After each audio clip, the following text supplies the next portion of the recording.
In 1985, the US government secretly sold weapons to a country officially called a sponsor of terrorism.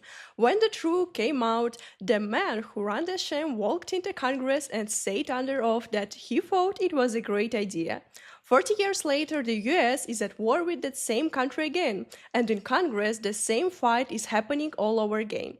Can a president fight a war however he wants without asking the country for permission first?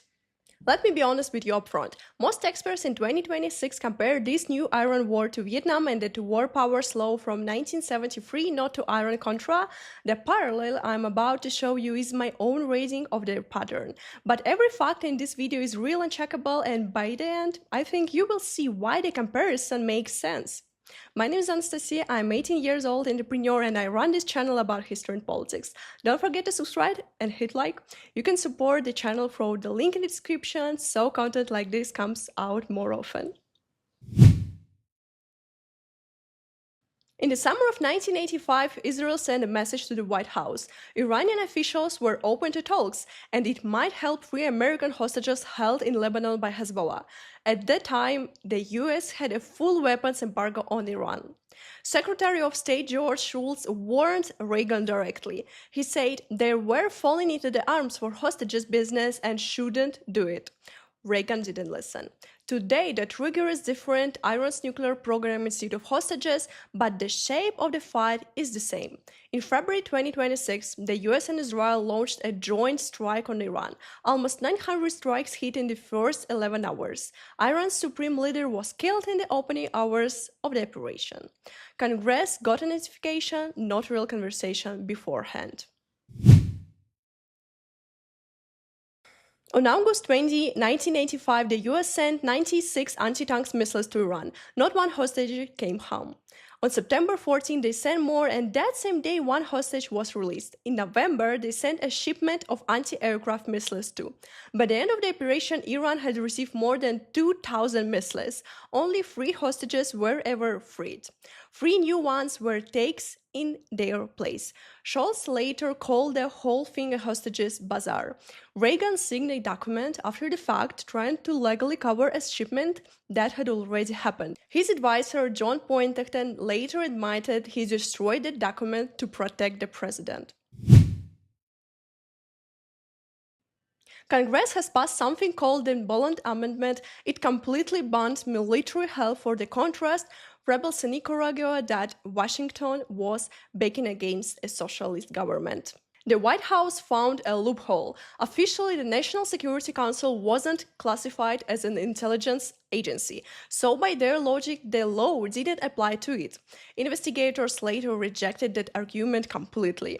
This is where Lieutenant Colonel Oliver North enters the story. He proposed taking the money from the Iran arms sales and sending it straight to the Contras, in direct defense of Congress' ban.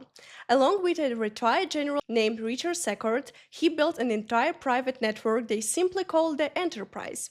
It had its own planes, pilots, an airfield, and Swiss bank accounts.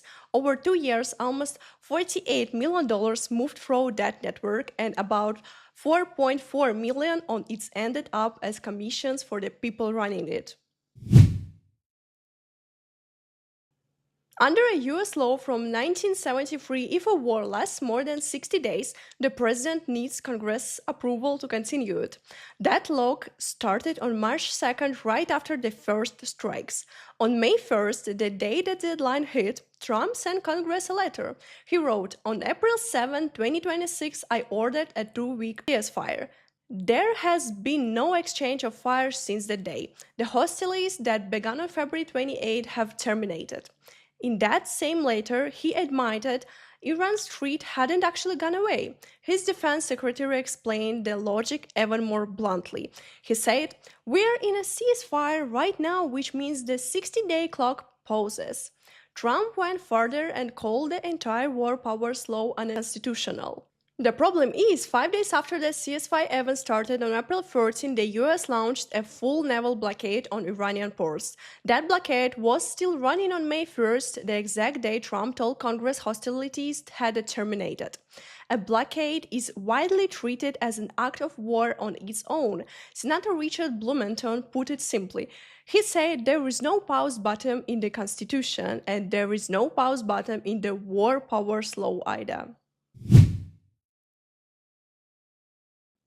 In June 2026, both chambers of Congress passed a resolution for the first time in history demanding troops be pulled out of the fight with Iran. It took 4 tries in the House alone. But the resolution had a technical weakness. It was what's called a concurrent resolution, which never goes to the president's desk and carries no actual legal force. The White House immediately said the resolution meant nothing, because in their words, there were no hostilities left for troops to be removed from. 40 years ago, Congress also tried to stop the money going to the Contras with a real law, the Boland Amendment. The Reagan administration found a loophole and kept going anyway. This year, Congress tried to stop a war with a resolution that had no real legacy from the start. Different tool, same outcome. The White House simply refused to accept it. Here is why that gap matters to you right now, even if you have never read the War Powers Act. It means the one branch of government that's supposed to check a president during a war has no real way to force him to stop, unless 2/3 of both chambers agree, which almost never happens. That's not a history lesson, that's the actual rule book the country is operating under today. In July 1987, North testified before Congress on live television, watched by the whole country. 55 million Americans saw at least part of it on the very first day. There, he said the line that's still remembered today. He said, "I thought using the Ayatollah's money to support the Nicaraguan freedom fighters was a good idea. I don't think it was wrong." His secretary later admitted she smuggled documents out of the building hidden in her clothes and her boots. When asked why, she said, "Sometimes you have to go above with written law." Senator Daniel answered her with one sharp line. He said, "Our government is not a government of men, it's still a government of laws." North became a genuinely TV star almost overnight. He sat in the front of the cameras in his military uniform, medals on his check, never once backing down. Part of the country saw a patriot who did what needed to be done despite the bureaucracy. Part of the country saw a man who was proud he broke the law of national television. Congress is split along that exact same line today, just with different names attached. A few Republicans want Trump to explain himself and get real approval before the war continues. Most of the rest believe a president needs room to move fast when the country is under threat. Nobody in 1987 fully agreed on who the villain was either. That's worth remembering next time this war is the top headline of the day.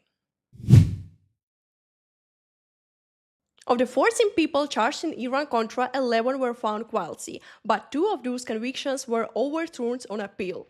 North was convicted on 3 counts, and a year later the convictions was thrown out. The reason wasn't that he was innocent, it was technical. Some of the testimony used against him at trial may have been shaped by his own televised congressional testimony, which had been protected by limited immunity. The very same testimony that made North the face of the scandal is the thing that ended up saving him from prison. In December 1992, on his way out of office, President George Bush pardoned 6 people connected to the scandal. One of them was former Defense Secretary Caspar Weinberger, whose trial was set to start the following month and whose personal handwritten notes could have directly implicated Bush himself. Independent Processor Lawrence Waltz said plainly that the Iran-Contra cover-up, which had lasted more than 6 years, was not complete and accused Bush of hiding his own diary until that same December. On August 27, 2025, almost 40 years after the scandal, Oliver North and Fawn Hall quietly got married in Virginia. North is 81, Hall is 65. The two reconnected at the funeral of North's first wife in the late 2024. None of North's 4 children showed up to the wedding. When reporters reached North for comments, he didn't explain anything. He just quoted a line from Gone with the Wind. "Frankly, my dear, I don't give a damn." The Tower Commission, which investigated Iran-Contra, concluded that Reagan probably never gave a direct order to send money to the Contras, but he carried full responsibility for letting his own team operate with no oversight at all. Strip away the decade and details, and one question sits underneath both stories. Can the executive branch deal with Iran however it wants, as long as enough people inside government believe the goal justifies the method? In 1986, that question got answered in secret, hidden from Congress and the public completely. In 2026, it's being answered out in the open, on live television, and in letters Congress can read the same day. Congress still can force a real decision either way. That's the part worth sitting with. Secrecy used to be the whole plan, now the plan doesn't even need secrecy to work. There is one difference worth naming honestly. Reagan eventually stood in front of the country and said he took full responsibility for what happened. Nobody knows yet if this new chapter ends anywhere close to that, or if it's just keep going until the news cycle moves on. Iran-Contra never really ended in a real trial for most of the people involved. It ended in overturned convictions, presidential pardons, and a quiet wedding almost 40 years later. America is now living through its second version of the same story. President dealing with Iran while going around Congress 40 years apart. The first time it ended with secret missiles and rebels hidden in the shadows. Nobody, including the people running this war right now, knows how the second time ends. Let me know what you think in the comments and drop your ideas for what I should cover next. I read everyone.